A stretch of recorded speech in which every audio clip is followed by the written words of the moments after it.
딱 세금을 내는 그 사람만 문제가 된다라면 문제가 아니지만 가지고 있는 사람들이 그 주식을 던졌었을 때 그 피해는 모든 투자자들이 같이 보는 겁니다. 그 여러분들 큰 손들이 만약에 주식을 판다. 그러면 주식시장이 많이 빠지겠죠. 네. 그러면 세금을 내는 그 사람 종목만 빠지나요? 들고 있는 그 종목을 들고 있는 기업 들고 있는 모든 투자자분들이 같이 손실을 보는 거 아닙니까? 정치는 명분이 아닙니다.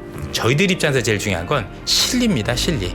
명분은 좋았으나 그 결과가 우리 개인 투자자분들의 또는 모든 국민들의 피해로 돌아간다라면 그거는 또다시 숙고를 해야 된다는 얘기입니다. 하는 거에 대해서는 찬성을 하지만 제도적으로 좀 더 뒷받침이 되고 나서 항상 채찍과 당근은 같이 와야 되는 거예요. 네. 기본적으로. 근데 지금 채찍만 주면 어떡해요? 채찍을 줄 때는 아니거든요. 그럼요. 지금 채찍을 줄 때 아니죠. 당근을 줘도 부족할 판인데 네. 채찍부터 나온다라는 게 불편하다라는 거예요.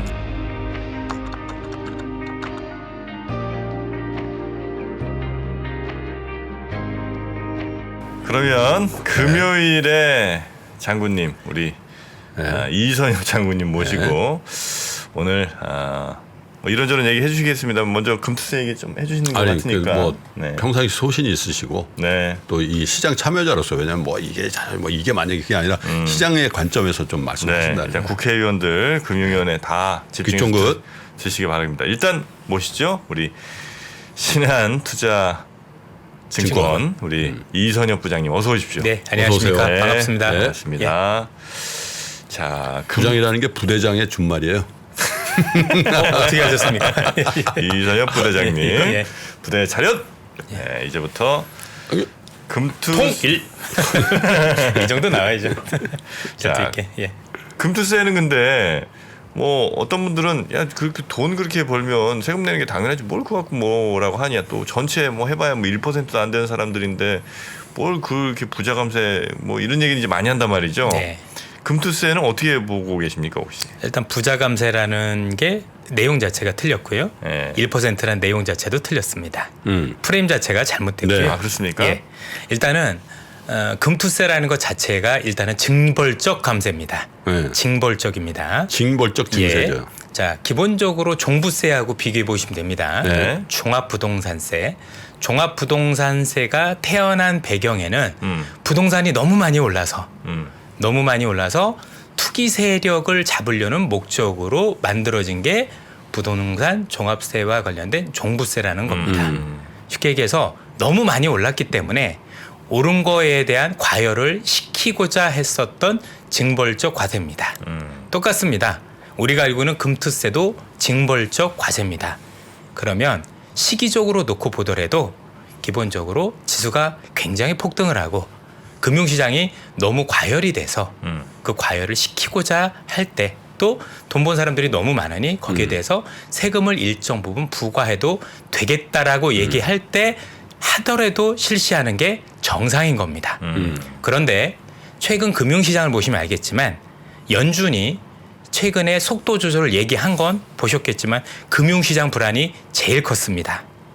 뒤에 자료도 있지만 한국은행에서도 최근에 우리 앞으로 금리 한 번밖에 못 올릴 것 같고 3.5%로 명시하셨습니다.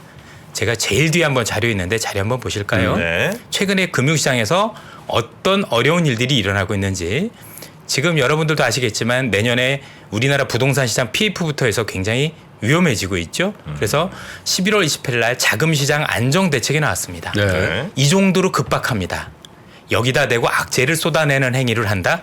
있을 수 없는 일이죠.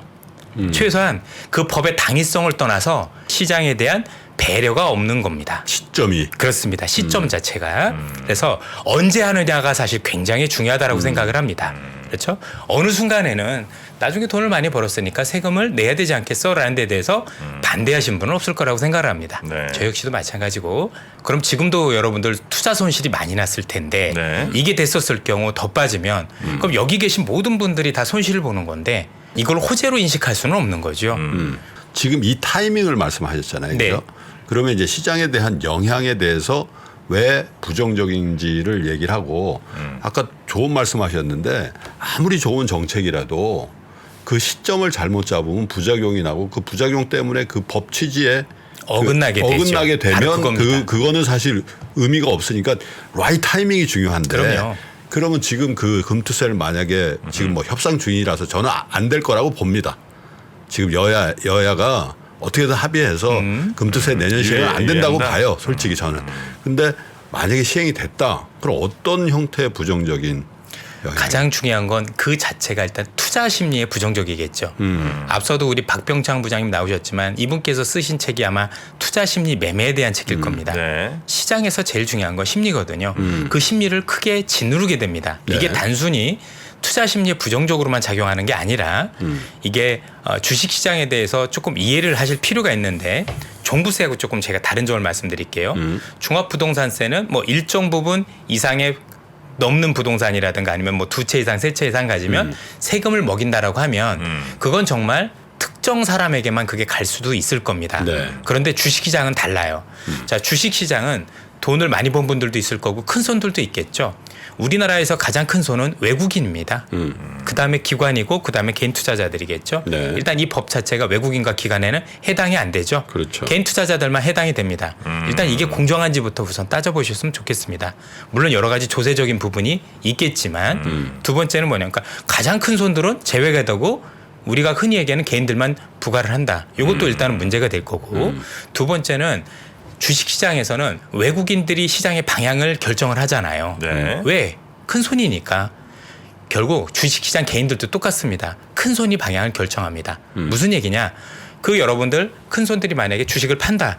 그러면 주식시장이 많이 빠지겠죠. 네. 일단 그 관련 기업도 빠지겠죠. 그러면 세금을 내는 그 사람 종목만 빠지나요? 들고 있는 그 종목을 들고 있는 기업 들고 있는 모든 투자자분들이 같이 손실을 보는 거 아닙니까? 딱 세금을 내는 그 사람만 문제가 된다라면 문제가 아니지만 가지고 있는 사람들이 그 주식을 던졌었을 때 그 피해는 모든 투자자들이 같이 보는 겁니다. 이게 부동산 세금하고 다른 이유입니다. 정치는 명분이 아닙니다. 저희들 입장에서 제일 중요한 건 실리입니다. 실리. 네. 그래서 그 정치적으로 했던 행위가 모든 국민들의 행복으로 돌아가면 그건 해야 됩니다.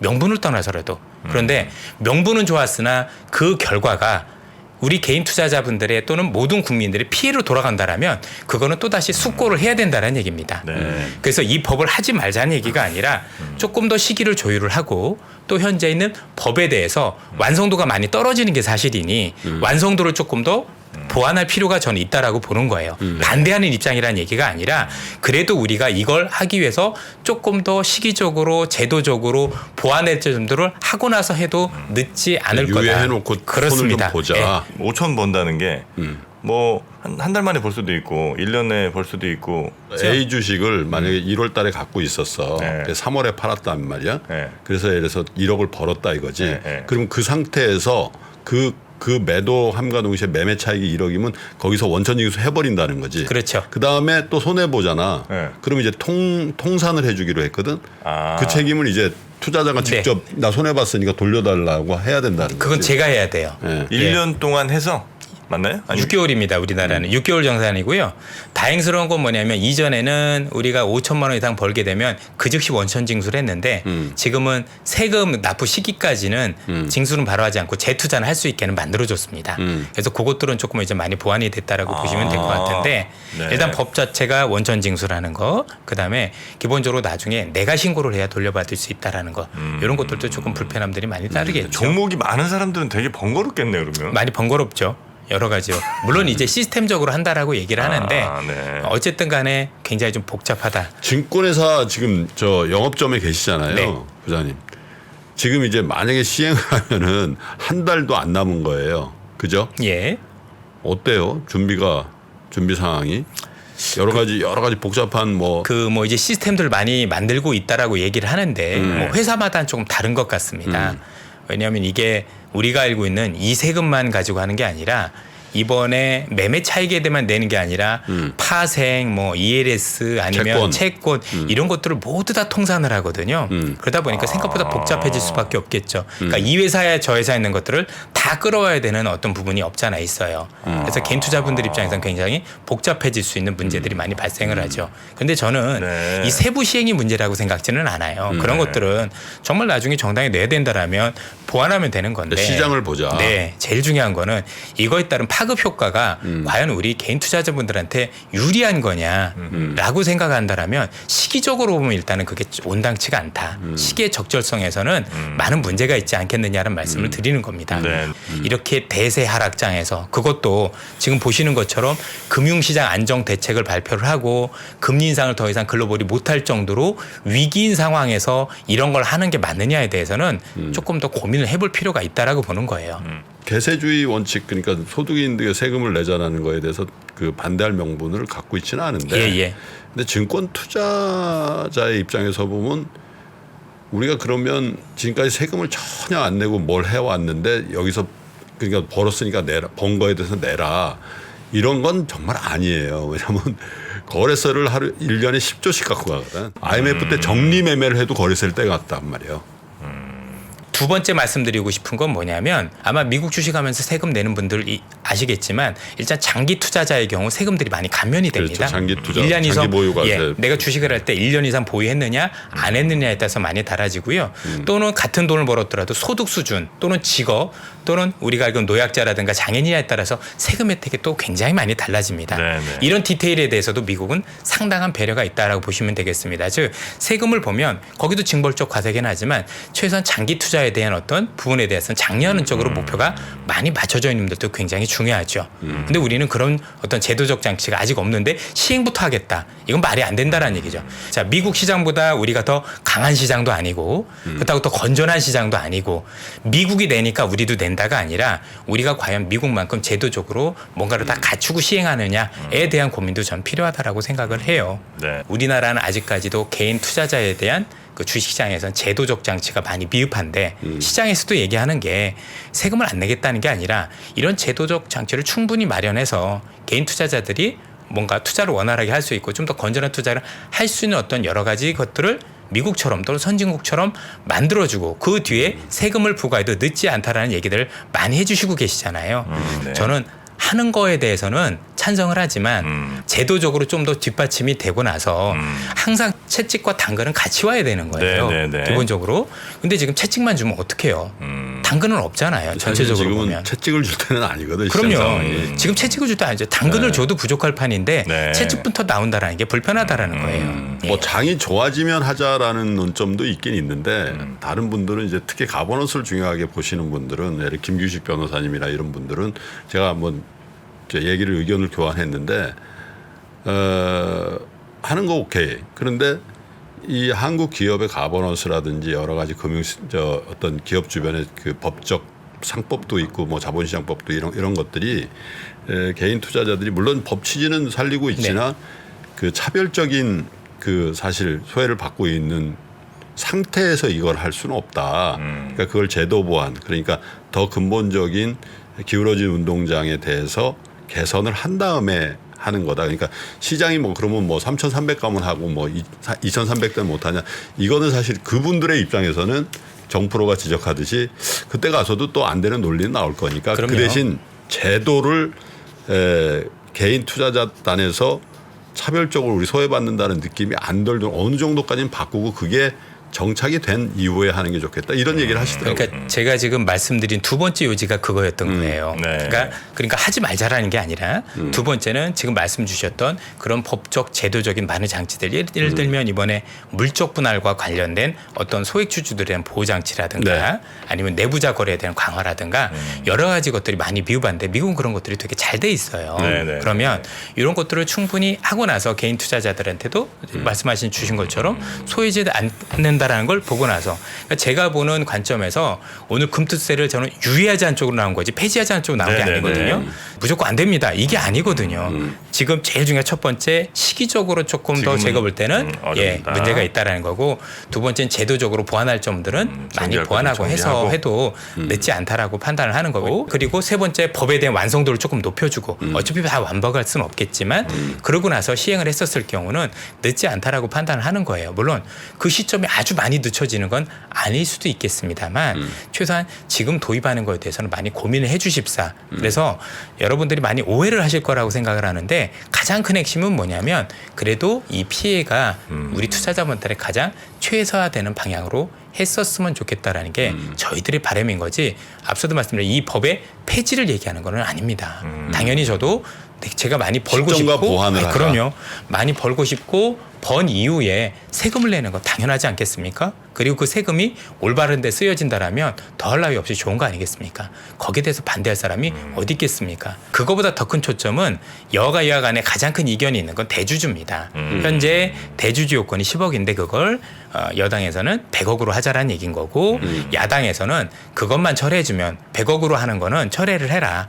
그러면 유예를 해주겠다라는 얘기를 하시고 계시기 때문에 여러분도 전체적으로 오해하시지 말아야 되는 게 여야 모두 금투세 자체에서 유예된 생각은 가지고 계시다. 대주주 요건이 제일 그렇습니다. 이슈예요? 예. 그 전제로 해서 저 거래세 낮추고 대주주 요건 그렇습니다. 그거 완화하는 거 철회하면 하겠다라고 한 거잖아요. 그렇습니다. 그래서 저는 이제 합의가 될 거라고 보는 중요한 건데. 건 뭐냐면 그 얘기는 뭐냐면 여야 모든 분들께서도 저와 같은 생각을 가지고 계시다는 얘기예요. 네. 나름대로 나중에 금투세는 하는 거 틀린 건 아닌 것 같은데 지금 시기적으로나 제도가 아직 미흡하니 지금 시행하는 건 조금 시기상조일 수도 있겠다라는 생각을 여야 분들도 하고 계십니다. 그분들도 머리 좋으신 분들인데 아니다라는 얘기죠. 그러니까 우리 개인 투자자분한테 논란의 초점이 자꾸 이상한 데로 가면 안 돼요. 네네네. 부자 감세냐 이게 아닌 거고 기본적으로 지금 초점은 시기 그다음에 완성도 그다음에 우리가 정책적 보완 이런 쪽과 관련해서 어느 정도 되고 나서 시기를 하는 게 맞다라고 좀 생각을 그러니까 또 해주셨으면 이제 좋겠어요. 시행을 하면 그 전형적인 이중과세거든. 그런 뭐라는 나라가 거예요? 없어요. 거래소도 떼고 양도소득세 때는. 물론 통산을 해서 이 5천만 원까지는 저거 면세해주고 통산해주는 바는 있으나 그 미국 같은 경우도 말씀하셨지만 장기 보유에 대한 감세도 해주고 하거든요. 근데 우리 거래세가 사실은 0.2 지금 뭐죠? 0.23. 0.23이잖아요. 지금 금리가 올라서 0.23이라는 게 작아 보이죠. 우리 저 1년 전에 금리가 1%였잖아요. 거래 맞아요. 두세 번 하면 1년치 이자 나오는 겁니다. 그게.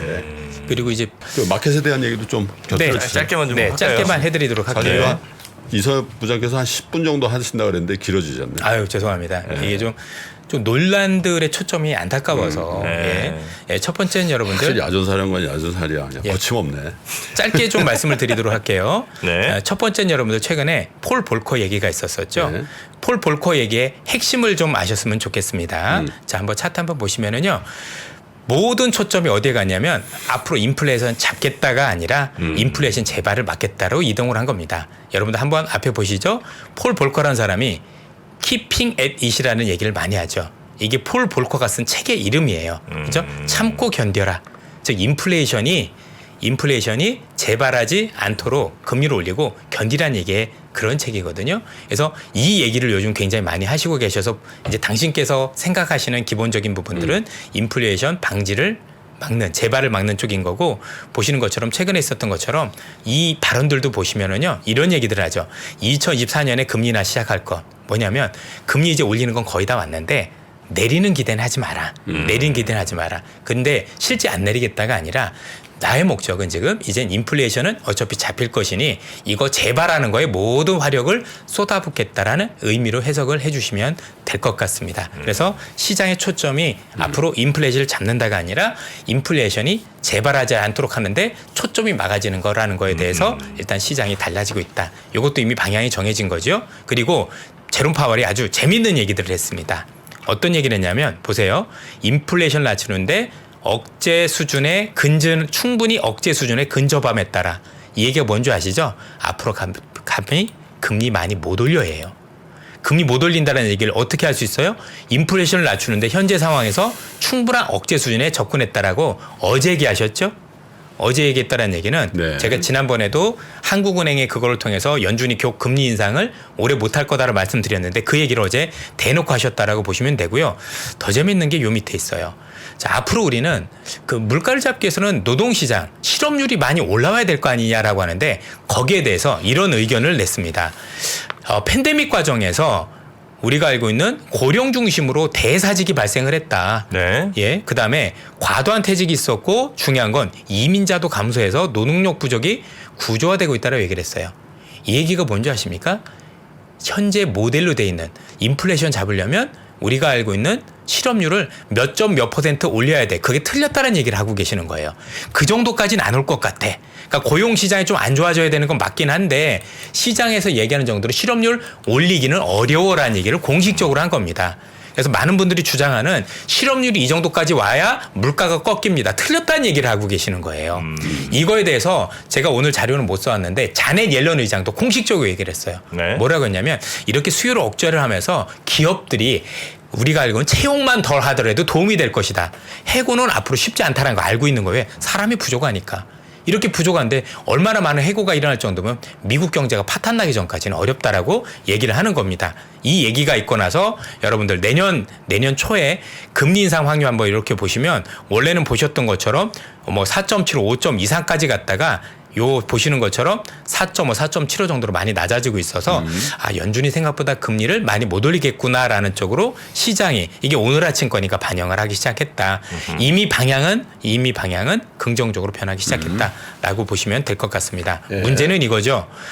자, 이거 보시면 미국 2년물, 금년물, 10년물의 역전 현상입니다. 역전 현상이 있었다는 얘기의 의미는 뭐냐면 이만큼 침체가 가속화될 거라는 의미 아니겠어요? 자, 그런데 여러분들 보시면 1990년대 이후 지금 역전 현상이 제일 심해요. 이 얘기대로라면 글로벌 역사상 거의 어마어마한 규모의 경기 침체가 와야 된다는 얘기거든요. 네. 그런데 보시는 것처럼 뒤에 볼게요. 지수가 상승 전환했어요. 다우하고 이런 애들은. 이상하지 않나요? 자, 지수는 6개월 앞서간다면서요. 경기 선행지수라며.